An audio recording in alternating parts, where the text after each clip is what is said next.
صاوبت ملاوي مخامر درت معاهم هنا شوية ديال الجبن. كنتمنى ان شاء الله يعجبوكم. كيجيو غزالين بالسميده، يعني كيتقرصوا بالسميده وهما كيكونوا فيهم الخميره، كيجيو غزالين. المهم نبداو في المراحل. عندنا سنيده، معلقه صغيره د سنيده وجوج معالق صغار ديال الخميره الفوريه، وغادي ندير معاهم الماء ونخلي الخليط يختمر.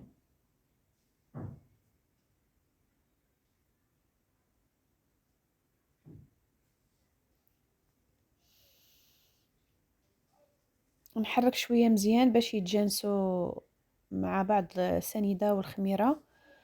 وغادي نمشي للماكينه، غادي ندير هنا شويه ديال الزبده الذوب، يعني الزبده مزيانه ماشي ديال البواطات. غادي ندير تقريبا واحد زلافه ديال الطحين الابيض، الدقيق الابيض، وعندي جوج زلايف ديال الفينو، يعني الطحين الزرع. وبطبيعه الحال غادي ندير واحد شويه الخميره.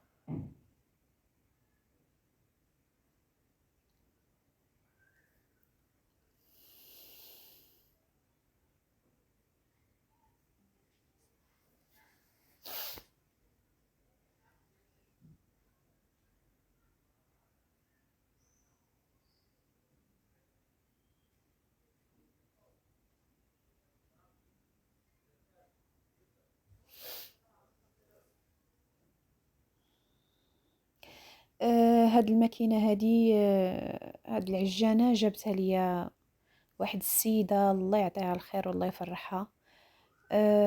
فرحتني بها، كنت كنعجن بيدي وفرحتني بها. الله يجازيها بخير. يعني حيدت عليا واحد الحمل كبير، والله العظيم. المهم الخميره ديالتي طلعات. غادي ندير الخميره مع الطحين. هي راه عارفه سميتها، هي عارفه شكون، الا كانت كتفرج فينا راه عارفه شكون. فانا من هذا المنبر كنشكرها بزاف بزاف بزاف، والله يعطيها الخير في هاد العواشر ان شاء الله.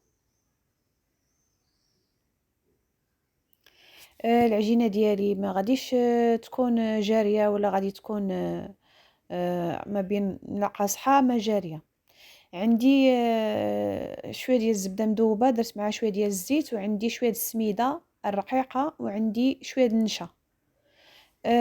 هاد الكويرات داروا لي 5 ديال الكويرات. غادي نجمعهم من بعد عاد نبقى نشكلهم.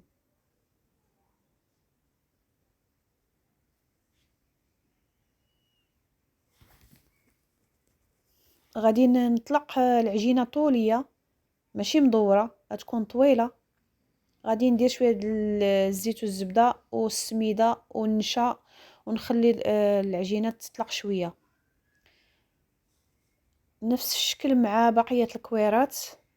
غادي ندير الزبده وغادي ندير السميده والنشا، ونخلي العجينه تطلق تنكملهم كاملين.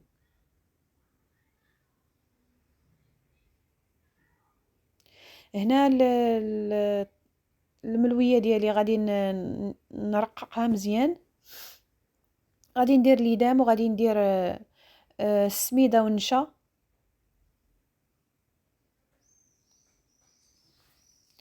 على فكره ملي كيطيبوا هاد الملاوي ما كيجيوش هذا ما كيجيوش ميدمين، كيجيو ناشفين من الليدام. واخا تشوفوا كندير شويه ما كيبانش فيهم ليدام.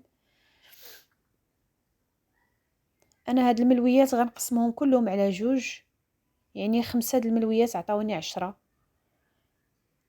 ديك المذاق ديال الخميره فيهم كيجيو هائلين مع الجبن اولا الفرماج اولا اي حاجه بغيتو تاكلوها معاهم. وديك التقرميشه ديال السميده اللي كنقرص بها كيجيو غزالين.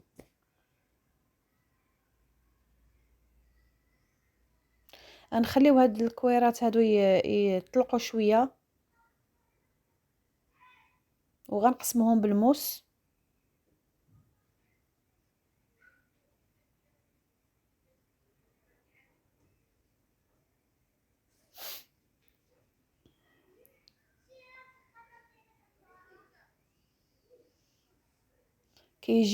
كيجيو هائلين هائلين، ما نقولش لكم.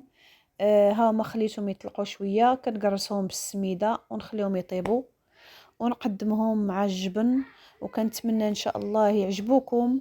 ما تنسونيش بلي لايك ديالكم وبالدعم ديالكم وبالتعاليق الزوينه الطيبه ديالكم. كنتمنى ان شاء الله هاد الايام الاخيره لرمضان تخرج عليكم بالصحه والسلامه وبكل ما كتمناو ان شاء الله. كنقول لكم مع السلامه، ويا ربي يعجبكم الفيديو. السلام عليكم.